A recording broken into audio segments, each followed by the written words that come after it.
এয়া অকণমান আজি চাহ খাবলৈ সোমালোঁ।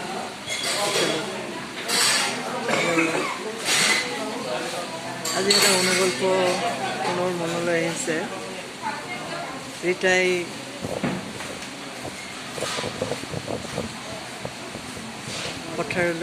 পথাৰত আলি দিয়া হৈছে। ৰীতাই তেওঁৰ স্বামী পথাৰত আছে আৰু গতিকে তাই পথাৰত আলি দি আছে। গতিকে চাহ জলপান লৈ পথাৰলৈ গৈছে। পথাৰত চাহ দি আহিছেহে মাথোন, তাৰপিছতে আহিলে বতাহ, ধুমুহা, বিজুলী, ঢেৰেকনি আৰু ঘৰ দুৱাৰ দলি ভৰি দিয়াৰ পিছত এটা প্ৰকাণ্ড শব্দ, কিছুমান পোহৰ দেখা পালে পথাৰৰ ফালে চাই দেখিলে প্ৰকাণ্ড এটা শব্দ আৰু পোহৰ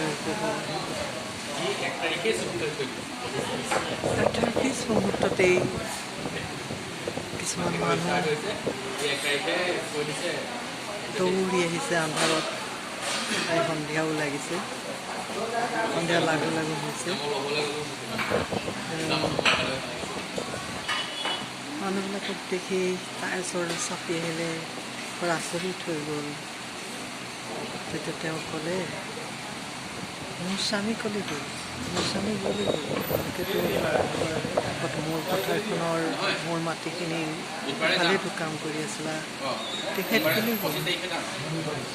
তেওঁলোকে একো উত্তৰ নিদি